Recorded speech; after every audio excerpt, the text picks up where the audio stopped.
I think boxing-wise, he's going to give Canelo fits. Don't believe he can hurt Canelo. Just believe that Crawford hasn't been in the ring with anybody this powerful.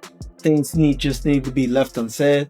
I understand he's articulating like his point of view, like, look, this is all natural work. We're just working hard at it. We're doing X, Y, Z. You always wonder, well, people say that, no, Canelo was going down and he had had enough. There might be an excuse for that. So. I think boxing-wise, Crawford is going to give Canelo some real problems, but I don't believe he can hurt Canelo. Crawford has never been in the ring with someone this powerful before.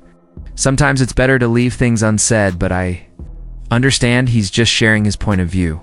Says everything is natural, that they're just working hard. Still, when people say Canelo was going down and had enough, you wonder if that's just an excuse. You know what? I think my initial reaction would be to say that I think that Crawford would be the superior boxer, as great as Canelo is, as seasoned as he is, with 65 fights, if I recall, on his record. I think boxing-wise, he's going to give Canelo fits. Don't believe he can hurt Canelo. Just believe that Crawford hasn't been in the ring with anybody this powerful. Again, Crawford is the superior boxer. But if he can't hurt Canelo, you can't keep him off of him. He says it's a legacy fight, and he believes he can do the same, and he wants to do the same against a fighter the caliber of Canelo Alvarez, which is why we haven't really seen him in the ring against anybody else. Fortunately, that's the business of boxing. He's a victim of it, not a villain. My first reaction is that Crawford might be the better boxer. As great as Canelo is, with over 65 fights, I think Crawford's skills will trouble him. But again, I don't believe Crawford can hurt Canelo. If he can't hurt him, he can't stop him from coming forward. Crawford says this is a legacy fight for him. He wants to prove himself against someone like Canelo. Unfortunately, boxing politics has kept him from facing more big names. He's more of a victim of the business than a villain. Meanwhile, Canelo's trainer Eddie Reynoso has been accused in the past of allowing fighters in his gym to use banned substances. Reynoso denies these claims, saying his fighters, including Canelo, handle their own nutrition, and that he only focuses on training, strategy, and mental preparation. This clarification is important because people always raise questions whenever a fighter's body or performance improves. Eddie Reynoso says, starting now, I'll be working 100% with a team that I can supervise. I've let the boxers who have come to me to train have their own nutrition team. So all of these fighters popping because of their nutrition team. Eddie Reynoso is guilty by association, so you have to clear the shit up. That's what I was saying about Victor Conte when he came with his transparency. I'm doing the same now with Eddie Reynoso. He knows he has to clean that shit up. I suggest to Eddie Reynoso, in control of the nutrition team, join Snack.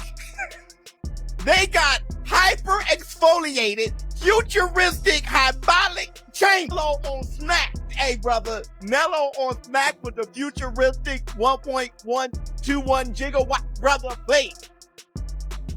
Even though several fighters coached by Reynoso, about 7 in total, have failed drug tests. He insists this has nothing to do with Canelo. He says every case is different, and fighters are responsible for what they put in their bodies. According to Reynoso, Canelo has always been careful about his food and supplements and has stayed clean. Boxing corruption at its absolute finest, but how does it connect to Eddie Reynoso and Canelo team? So Rodriguez Jr. failed his test after the Galal fight. He set the record for the most punches landed in that fight. It even prompted people like Sonny Edwards during the fight to say, this is weird. And yet, he will not be punished. In fact, he'll be kind of rewarded because he's going to get ordered an immediate rematch for the WBC belt. The only thing he's got to do is have a 12-month probation period with random testing. Now, WB are doing this because they have ruled it proven unintentional use. It just so happened he took stuff that was extremely beneficial to his conditioning. Here is the WBC official statement. Feel free to pause this and read it. But what's it got to do with these two fine gentlemen? Well, Rodriguez Jr. is part of Canelo team, and he was rumoured to be managed by Eddie Reynoso. Eddie Reynoso since came out and said, no, I don't manage him, blah, blah, blah, blah, and he distanced himself. Now, why that's important is because Eddie Reynoso has been connected to, I think now, 6 or 7 fighters who have all failed their drugs tests. The rumour around town, now this is just a rumour, and definitely not true, is that these two may have smoothed things over with the WBC, maybe used their position of power to get Rodriguez Jr. a bit of a lenient sentence, put it that way. Again, that's not true, I've just completely made that up. But what is unbelievable is a fighter nowadays can actually fail a drugs test and not be punished whatsoever. In fact, can be rewarded. Unbelievable. On the other side, Crawford's strength coach has made a bold prediction. He said Terence Crawford is going to beat the brakes off Canelo. He explained that their camp is fully prepared with a focus on power, conditioning, and stamina. He believes Crawford's work ethic and preparation will be enough to beat Canelo, no matter the size difference. His comments have fired up the debate, with fans wondering if Crawford's power will carry to this higher weight class.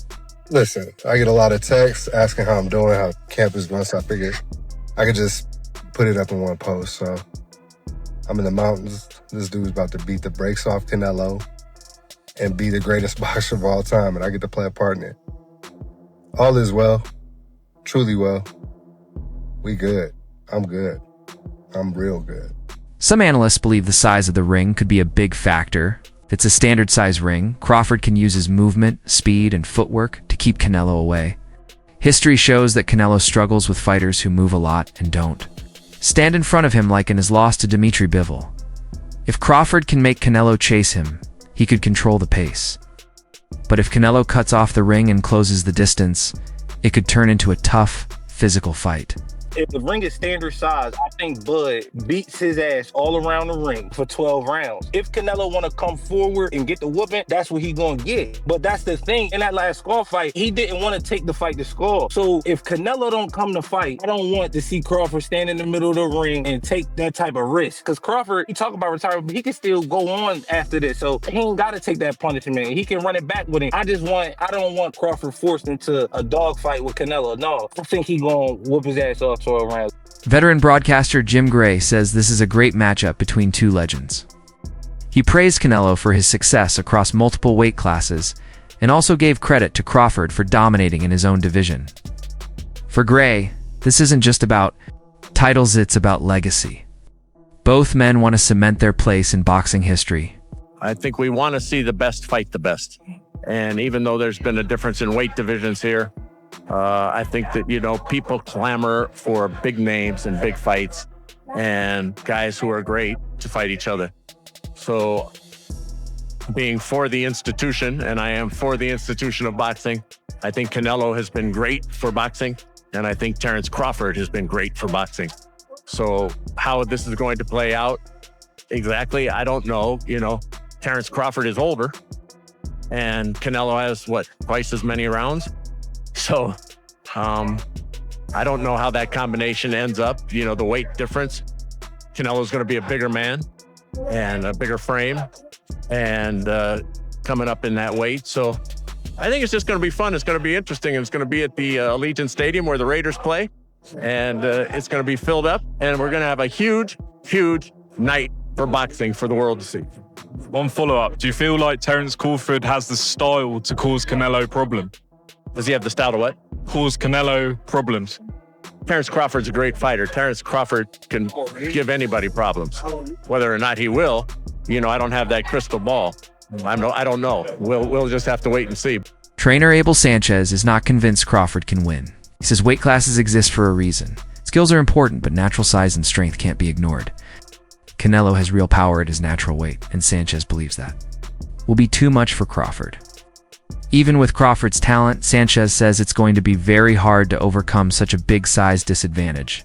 As everybody has opinions, and my opinion is that I think Canelo will be too big for him. I think Crawford needed a little more seasoning, a little more seasoning of his weight, that is. He's had a year and hasn't had really any fights against those caliber fighters. The last fight he had a 154-pounder, moved up one division and had a difficult time in a way that he wasn't dominating as he did in the lower divisions. And you talk about a guy in Canelo whose really only bad outing was at the Bivol fight. And Bivol, when I first talked about that fight, when they asked me, Bivol is a Gennady Golovkin, just 15 pounds heavier. Same skills, maybe not the punching power, but very skilled. So anybody below 75, Canelo is dominated easily. After the 5th or 6th round, it seems to be sparring sessions for him. So I think that he does very well, and I think he wears Crawford out and wins a going away decision. Crawford is an all-time great, obviously, but there's weight divisions, you know. Definitely as well. Abel, I'll leave it there, but I'll leave you with the final words. Any final words for the fans waiting to see you in the corner on Saturday night, my I'm friend? very happy to be back. I retired for 3 years.